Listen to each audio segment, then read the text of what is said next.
నమస్కారం అండి. మాటే మంత్రంలో నేను మీ మాధవి.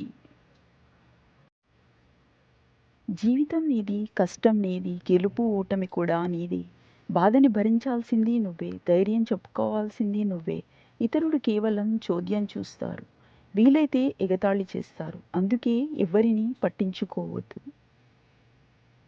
ఏమైంది అని అడిగేవాళ్ళు, ఏం కాదులే అని ధైర్యం చెప్పేవాళ్ళు మన జీవితంలో ఒక్కరైనా ఉండాలి. మోసం చేస్తే మోసమే లభిస్తుంది. ఈరోజు కాకపోతే రేపు. నిజాయితీగా జీవిస్తే ప్రతి క్షణం ప్రశాంతత లభిస్తుంది. ఇల్లు నిలబడాలి అంటే మూలన ఉన్న స్తంభాలు వచ్చే బరువును పంచుకున్నప్పుడు మాత్రమే ఇల్లు నిలబడుతుంది. అలానే కుటుంబంలో ఉన్నవాళ్ళు కష్టాలను పంచుకున్నప్పుడే ఆ కుటుంబం నిలబడుతుంది. అనుమానంతో చేసే ఏ పని సత్ఫలితాలను ఇవ్వదు. జీవితంలో నమ్మకం, నిజం, నిజాయితీ అనేవి వ్యక్తికి చాలా అవసరం. ప్రతిదీ అనుమానంతో, వ్యతిరేక భావంతో చూస్తే చివరికి మీ జీవితంలో మిగిలేది అనుమానాలు, నిరాశలు, నిస్పృహలు మాత్రమే. మితిమీరిన నమ్మకం చాలా ప్రమాదకరం.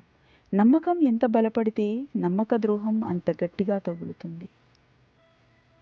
ఎప్పుడూ ఒకరికి ఇవ్వడం నేర్చుకో, తీసుకోవడం కాదు.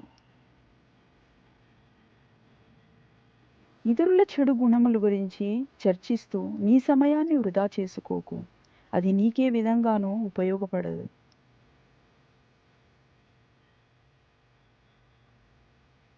కంటిలోని కన్నీళ్లు విలువైనవి, పెదాలలోని పదాలు పదునైనవి. ప్రేమగల హృదయం అందమైనది, స్నేహితులను కలిగిన జీవితం అద్భుతమైనదే. గమ్యం స్థిరంగా ఉండాలి, మార్గం ఖచ్చితంగా నిర్ణయించుకోవాలి. ప్రయత్నంలో రాజీ ఉండకూడదు. అప్పుడే విజయం మనదవుతుంది. నది నదిలా ప్రవహిస్తూ ఉన్నంతకాలం దానిని పవిత్రంగానే చూస్తాము. ఎప్పుడైతే సముద్రంలో కలుస్తుందో అప్పుడు అది దాని అస్తిత్వాన్ని కోల్పోతుంది. అలాగే నువ్వు నువ్వులా ఉన్నంతకాలం సంతోషంగానే ఉంటావు. ఎప్పుడైతే ఇతరులతో పోల్చుకొని వారిలా ఉండాలనుకుంటావో అప్పుడే నిన్ను నువ్వు కోల్పోతావు. నూనె లేకుండా దీపం వెలుగదు, నమ్మకం లేకుండా బంధం నిలబడదు. నిన్ను ఇష్టపడే వాళ్లను వాడుకోవద్దు. నీ అవసరం ఉన్న వాళ్లను తప్పించుకొని తిరగవద్దు. నిన్ను నమ్మిన వాళ్లను మోసం చేయవద్దు. నిన్ను గుర్తించుకునే వాళ్లను మర్చిపోవద్దు. ప్రాణం లేని డబ్బు ఇచ్చే ధైర్యం ప్రాణమున్న మనుషులు ఇవ్వలేకపోతున్నారు. రక్త సంబంధం ఉన్నా లేకపోయినా ఆసరాగా నిలిచేవారే మనిషికి నిజమైన బంధువులు. లోహపు పాత్రలపై సొట్టలను నైపుణ్యంతో తొలగించవచ్చు, కానీ మట్టి పాత్రలపై సొట్టలను తొలగించే ప్రయత్నం చేస్తే పనికి రాకుండా పోతాయి.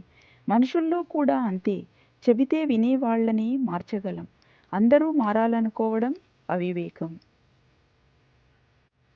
ఎంత సంపాదించినా బయటపడకు.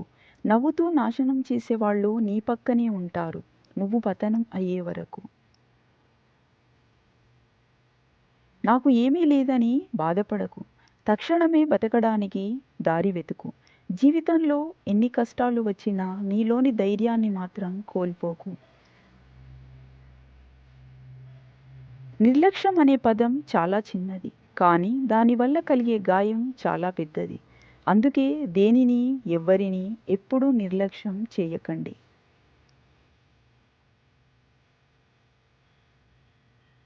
స్వార్థపరులు అంటే ఎవరో కాదు, స్నేహం అనే ముసుగులో మనల్ని అవసరానికి వాడుకొని అవసరం తీరాక వదిలేసే వాళ్లే స్వార్థపరులు అంటే. కింద పడడం ఒక విధంగా మంచిదే. మన స్థాయి ఏంటో తెలుస్తుంది. ఇంకా పైకి లేవడానికి ముందుకొచ్చే చేతులను బట్టి సొంత వాళ్ళెవరో పరాయి వాళ్ళెవరో కూడా తెలుస్తుంది. జీవితంలో ఎప్పుడూ నీకు ఎవరైనా తోడు ఉంటారని, నీకు సహాయం చేస్తారని, నీకోసం నీ పక్కన నిలబడతారని కలలో కూడా అనుకోకు. ఎందుకంటే ఈ లోకంలో ఉండేవాళ్ళు ఎక్కువగా స్వార్థపరులే కాబట్టి నీ గురించి ఎవ్వరూ ఆలోచించరు. నీకోసం నీవే నిలబడాలి. నీకు నువ్వే మద్దతుగా ఉండాలి. దేవుడు మనకు వరాలను ఇవ్వడు. అలాగే శాపాలను కూడా ఇవ్వడు. కేవలం అవకాశాలను మాత్రమే ఇస్తాడు. వాటిని మనం ఎలా మార్చుకుంటాము అనేది కేవలం మన చేతుల్లో మాత్రమే ఉంటుంది. జీవించే విధానం ఏదైనా మనిషి కష్టం ఒక్కటే. చివరకు మిగిలేది కష్టార్జితం ఒక్కటే. పేదవారిని కనికరించు. కావలసిన వారికి చేయందించు. నీ వంతు సహాయం చేశానని నీ మనసుకు తృప్తిని మిగుల్చు.